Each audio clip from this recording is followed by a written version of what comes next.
So today we'll tackle a Cambelt replacement, including a water pump replacement and coolant flush on this Amarok. I think this is around a 2013 model. It's got the automatic gearbox in, but still the old red display. So we'll run through that. I'm going to do a poly V-belt and tensioner and idler replacement as well, but we'll cover that in two separate videos. So right, let's get started, and then we'll take it from there. So this is the front of the engine. First what we'll do, we'll take off the poly V-belt and this covers to get to the actual cam belt. What I'll also do, since we're going to do a water pump replacement, is to remove the engine protection underneath to just get the coolant out easier, and then we'll also do a complete coolant flush and refill with a proper G13 VW coolant. So I'm not going to cover the removal of everything in detail, although for the poly V-belt you need a 16 spanner to get that off. This little pipe here I'll also loosen up.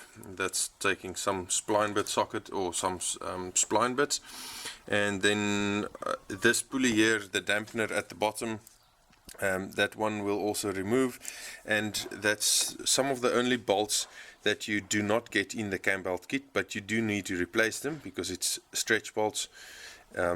So I've got the new bolts for that and everything. So we'll remove everything, remove the under engine protection, the whole poly V-belt and all of that, and then we'll start to tackle this in detail when we're getting to the Cambelt.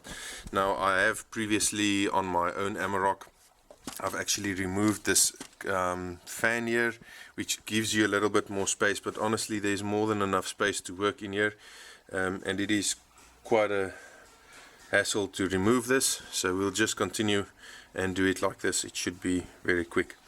Then for the next video that we'll also do for the replacement of the tensioner down there on the poly V-belt and the idler, we'll actually remove these two pipes and the alternator to get to the bolt from the back, but that we'll cover in a separate video.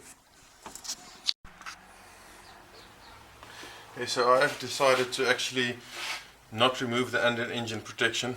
This Amarok is getting used as a proper 4x4, so the under engine protection did take a fair amount of bangs over the time. So I'm rather going to remove this radiator fan. It has 4 little bolts or screws. 2 of them sit up top here and 2 at the bottom. Then the one thing you've got to note, there's a big plug, the electrical plug for the fan. It's a bugger to get loose, and you need to make sure that you properly release that clip before you pry that or pull that thing apart, otherwise you can break it. If you know how to clip it, you have a little slider on the plug that you need to slide up, and then you can delatch it, sometimes with a little screwdriver inside just to help it, and then you do get that plug out. So then you loosen up the few clips here at the top and this plug as well, and we'll then remove this whole fan. It will help a great lot to just make some space here, especially for taking a video and so on. So I'll go ahead and remove this little radiator pipe as well. We may struggle to get it out with this pipe here. As for the coolant, I will try my best to drain it via the pipe sitting at the right side of the vehicle at the bottom. I don't think we'll spill too much, and we can just wash it off afterwards. Right, so let's go ahead and see if we can get this fan out. On the side you have lips on the side that sit in a little holder, and on the top part you have 2 clips holding this part, 2 clips holding it down, so you need to pop that off with a screwdriver, the top ones, and then this will lift out and you can remove it to the top.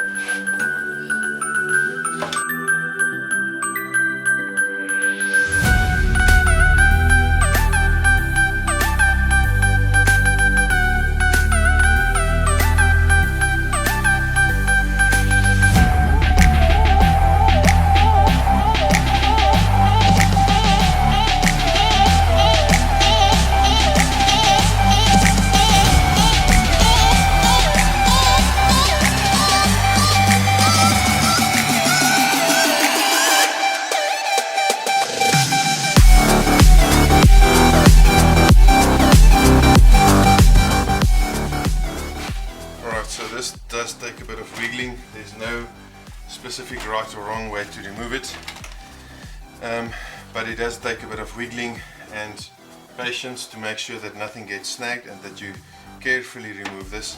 There's two little clamps here where the bottom pipe clamps in. Now on the first model 120 kilowatt Amaroks, it's a little bit more stuff to take off. You also have a water pump sitting here that you need to take off, and fortunately on the 132 kilowatts that's not a problem because you don't have that water pump anymore, only the pipe running past. So with this fan out, it's a lot nicer to work in there, as there's a lot more space now down here, and I'm scared of breaking bolts when I remove this engine protection because I've broken some bolts on my own Amarok, so I'll actually rather leave that as it is and do all the work from the top. Also with the fan remove, there's a lot more space here to work. These edges are quite sharp on the back side, so if you decide to keep this in, I'm pretty sure you'll be able to do the Cambelt like that, but I'll rather spend extra half an hour to remove this if I'm doing this myself, save my hands and then sit with a lot fewer cuts and just be able to enjoy actually doing the work and not having such a hassle to do it. So for now I'll plug back this little pipe just to sit in its place. So these wires and plugs and pipes and whatever on top here, you basically just need to wiggle them out. This little plug needs to sit on the front, and this wire and the pipe goes to the back of the fan when you remove it. So you'll see now with the fan sitting just with the radiator here, you have a lot of space to work with. Only thing you need to be careful now is you are working against the radiator unprotected, so you do need to be careful with spanners and tools and so on not to damage the fins on the radiator. So to remove the damper on the bottom, you'll need a 19mm socket. What works best for me is to take a long socket so that I can hold, and you'll see that later on, but you need the 19mm socket to actually hold the bolt, bolting the crank pulley down to hold that, and then with I don't know what this is, an 8mm hex key, you need to take the bolts out that's holding the dampener. So I use these two together to get them out. Also those bolts you do need to replace, so I've got new ones for them. It's some of the bolts that very few people replace, but really you should.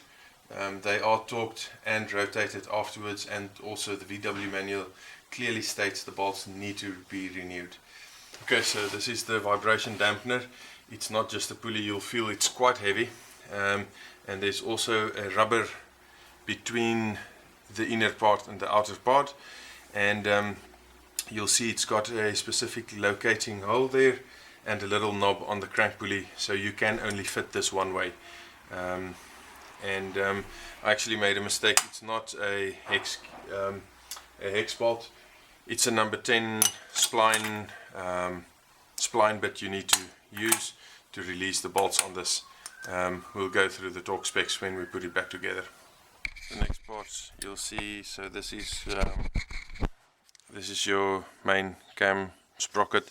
That's your diesel pump right there.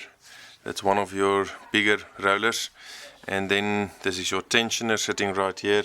You have a small roller up top here that we'll also replace, and then the water pump sits right in there, and your main pulley at the bottom, and another roller there. So this is the next part of the cover that we need to take off, and it looks like it's needing a Torx bit, so we'll go ahead and remove this cover, which is also part of this cover at the bottom. So we'll do that now, and then after that we'll go ahead and use our timing tools to lock. We'll rotate the engine, then we'll lock this cam sprocket. It has a little hole in there. We'll lock the diesel pump. It has a little wing on the top there, and we'll put the locking tool on the crank at the bottom. Right, so this is the next cover that we removed.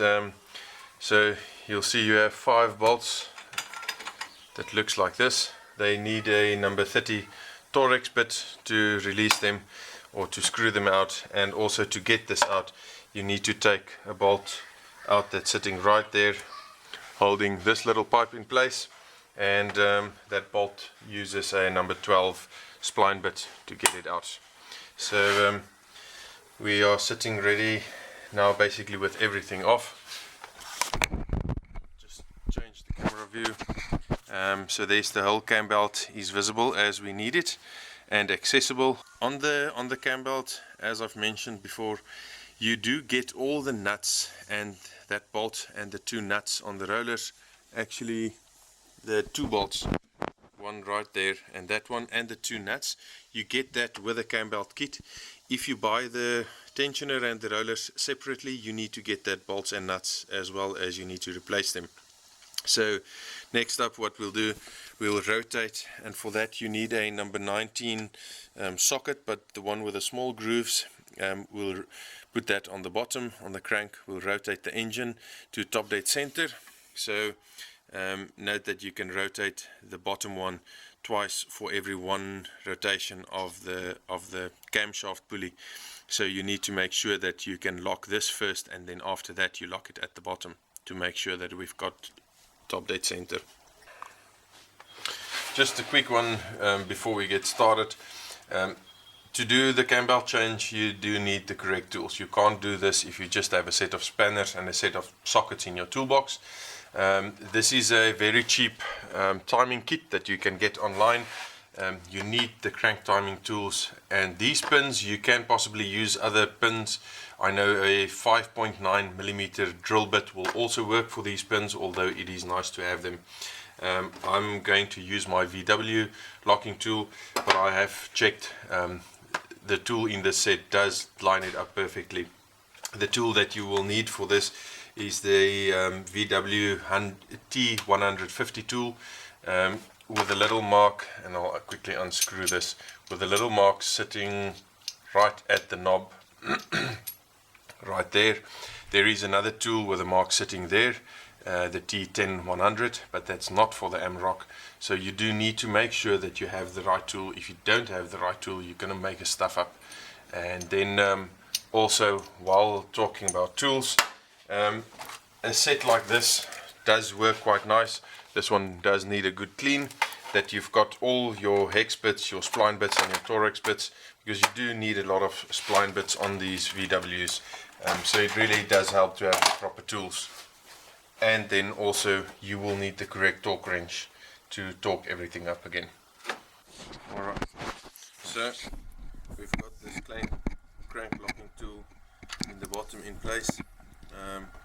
You'll see there's a little bit of a mark there on the one tooth. So you need to make sure that that lines up with a little arrow sitting there. And that's the quickest way to see the difference between the 2 locking tools. The one you need to use on the Amarok, this little mark, if you put it on the pulley and with this locking pin locking in place, this mark will sit more or less just prior to 12 o'clock. The other tool, the mark actually sits around about over here. So you need to make sure that you use the right tool. So with the locking tool in place on the crank there, or the timing tool, it's not really a locking tool. The engine is timed on top dead center. Now this lollipop or pin doesn't want to go in all the way. It is supposed to, but it's not abnormal once your cam belt is a bit worn out that it won't go in place. And then on the diesel pump, you'll see you need to put it in here. There's a little notch there at the back. Just put it out. So this one actually still does go into place, only slightly, but that's fine. It does slide in. So we are ready now to take off, to release the tensioner, and then to remove the whole cam belt. Okay, so these pins are quite stubborn sometimes. I actually just filed the tip of this one just to make it go in a little bit easier. They are very precise, but you can, when they are perfectly timed like now, you can actually slide them in with one finger. You don't need to push them in too hard. So basically, when this is timed correctly, this is where the timing mark or hole needs to sit, then you can push in this little pin. And as I mentioned, you can also use a 5.9mm drill bit for this. but with the sharp edges sticking out to the side, it is better to use a nice pin. Right, so that's the engine timed at the bottom with the crank timing tool on the cam and on the diesel pump. So we've got the old belt off as well, so we can now go ahead and take off this roller here, the one at the top. The tensioner is already off, and this little roller here. So we'll go ahead and remove them. I will leave the water pump in for now because I need to drain the coolant first, so that we limit the amount of coolant.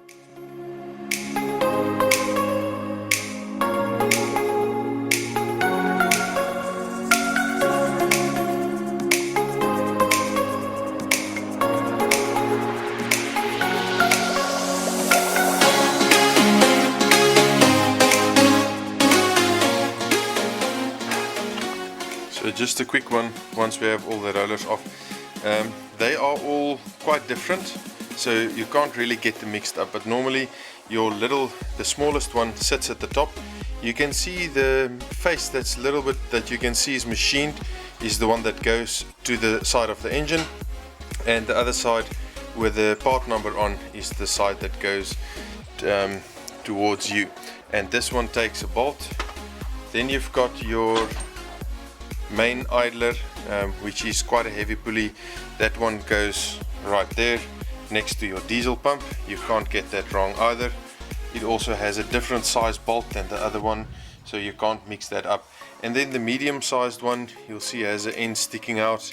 This one goes right at the bottom there on that bolt, sitting just above the crank, so you can't really get these mixed up. If you get the wrong one on the wrong place, they simply won't fit and they won't work. So it's relatively simple. As I mentioned, you do get this bolt and the other two nuts in the Cambelt kit, because you have to renew them. Right, so that's the rollers off, or the idlers off, and we'll now go ahead and remove the water pump. I have disconnected the water line at the bottom, as well as that plug, to drain most of the coolant out. We will spill some coolant when we remove the water pump, and then we'll simply spray it off with water and rinse it off lightly before we install the new pulleys and idlers. So next we'll take out the water pump. So you can see the 3 bolts that you have that you need to take out. They need a 5mm hex bit, or it looks like a 10mm socket that you use. So these pumps normally come out fairly easy by hand. It's not a big hassle to take them out, and then, as I said, you do spill some coolant. So let's get this removed.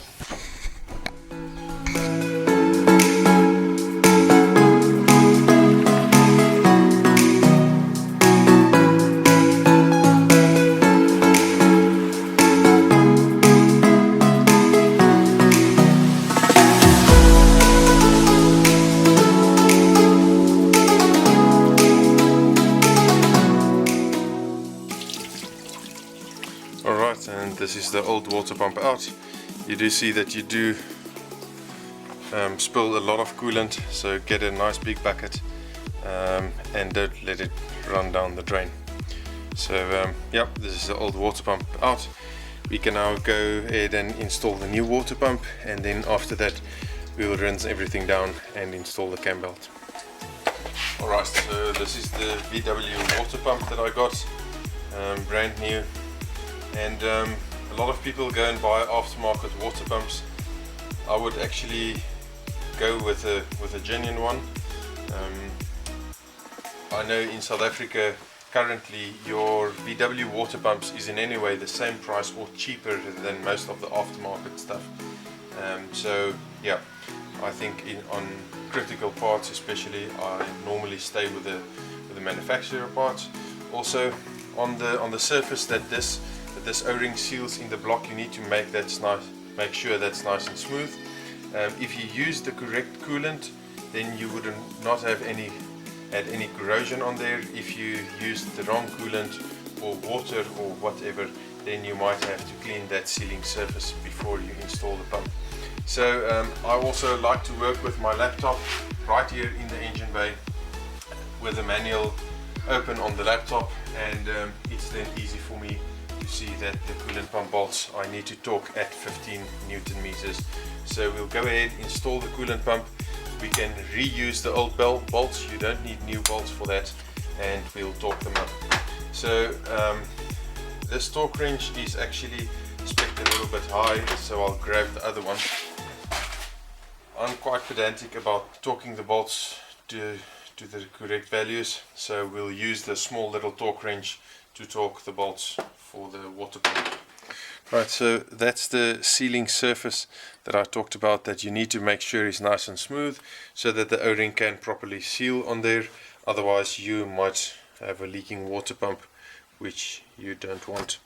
So we'll simply go and fit this in here, and it should go in relatively easy.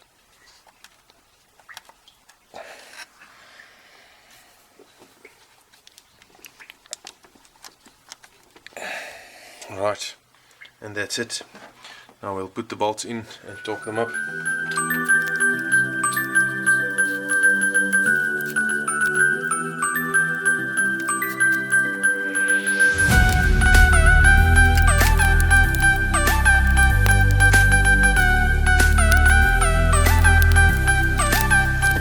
So let's quickly run through the Cambelt kit, what you get in the whole kit. So first of all, you do get your belt. Then you get your rollers, all of the ones you removed, your tensioner, and you get a little bag of bolts. Now the bolt for the little roller sitting right at the top, that bolt you don't need to replace, so you can reuse your old bolt, which is this one, and you will torque that at 20 Newton meters. Then the bigger roller, one that looks like this, you'll get a new bolt in the bag for that, and this one you need to torque at 50 Newton meters plus a 90-degree rotation. Right, so then moving on to the bottom one, for this one there's a bolt in the block, so you only need a nut, and you do get a new nut, but there's two nuts in here. The one takes a 13, I believe, and the other one a 15. The bigger nut, but they have the same bolt size, the bigger nut is for the tensioner, and the smaller one is for your pulley at the bottom, and that one will also be torqued at 20 Newton meters. Then your tensioner, if I'm correct, your tensioner will also be torqued at 20 Newton meters plus a 45-degree rotation. Right, so that's all the rollers and the tensioner, so we'll go ahead and install them and torque them up.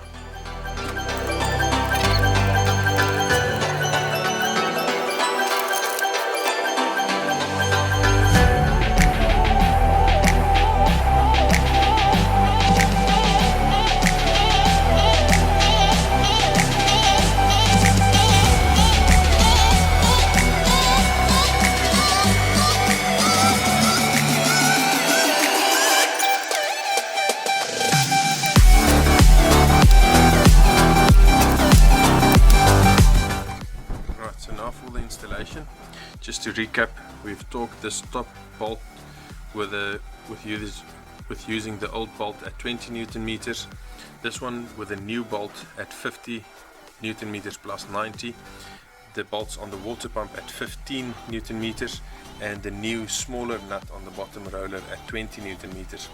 Now we'll go ahead and replace these bolts. You also get 3 of them in the kit, and then we've loosened up the diesel pump to get them loose. We will rotate both of these to clockwise, because then when we fit the belt and we tension the tensioner, then they will all tension up and turn a little bit backwards. So we'll go ahead and install the tensioner, and you need to make sure there's a little groove there that this little hook goes into that groove nicely, and then you can rotate this to release the tension, and then we'll go through the steps of tensioning this tensioner up later on when we've got the belt installed. Right, so that's the belt fitted. Just when you do a water pump, be sure to properly rinse off this area around the belt that got coolant on, because you do not want that coolant on your belt. So we've got the belt on now.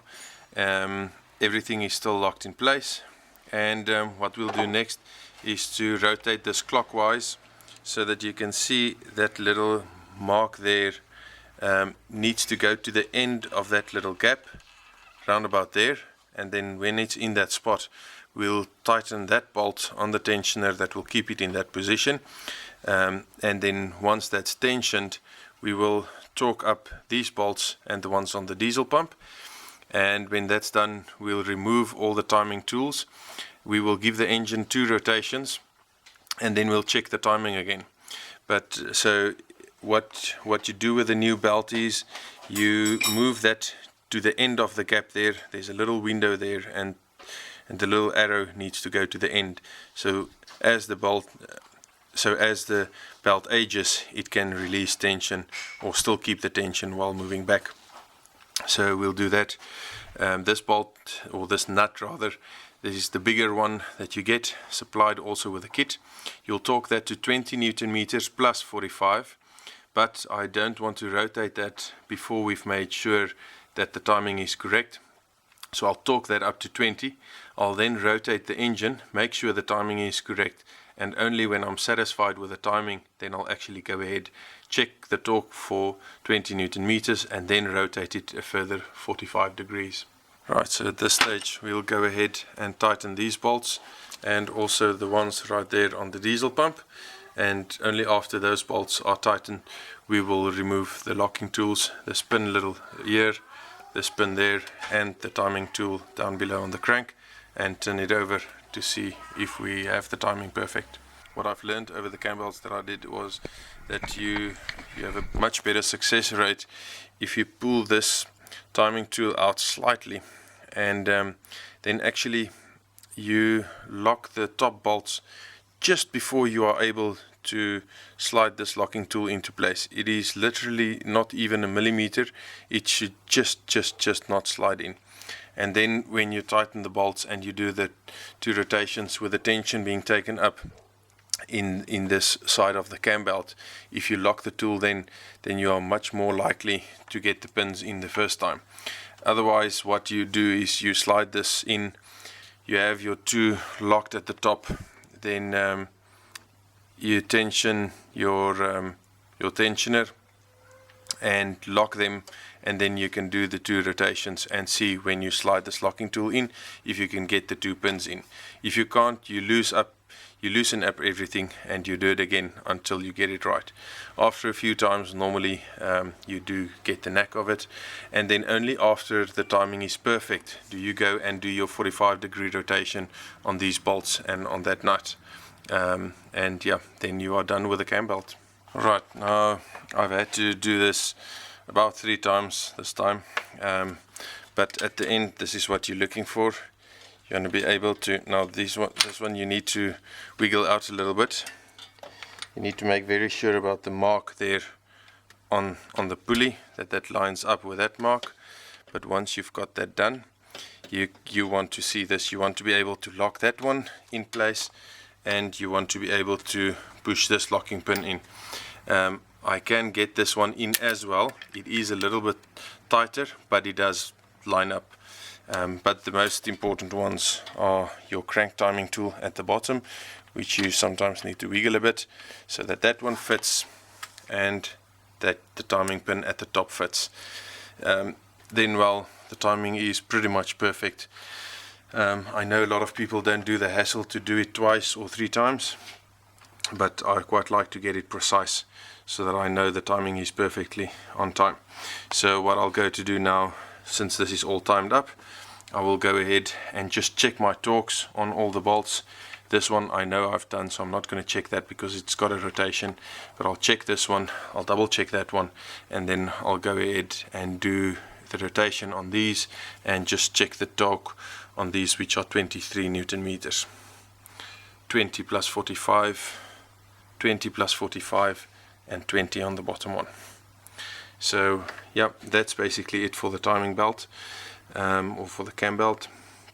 I'll go ahead and close up here, and then next up we will need to remove the alternator to get to the bolt for this pulley, which we'll cover in another video. And then obviously after you've removed the water pump, you need to remember to fill up your coolant again, and in this case we'll use pre-mixed G13 coolant from VW. So for those interested, these little blocking pins I used is actually from the set that I showed earlier. For those interested, you are welcome to comment down below that you would want a set like this, and when my channel hits 1,000 subscribers I will choose one of the people and send the set to them. Obviously it would require you to be in South Africa. So one last thing, on the bottom cover, these bolts need to be torqued up at 10 Newton meters. They do say you need to replace them.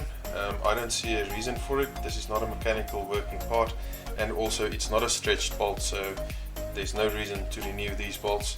The other bolts that I got new, which are these ones, they go on the damper. As I've said earlier, they are torqued at 10 Newton meters plus 90 degrees, and them you do need to replace because it is stretched bolts. So that's about it for the assembly. For the rest, you just put it back as you removed it, and obviously before I put my radiator fan back, I will go on to do the poly V-belt pulley where I have to remove the alternator. So that's about it for this video. Thanks for watching. If you like the video, please subscribe and like my channel, and then look out for the next video for the removal and or the replacement of the poly V-belt tensioner and idler.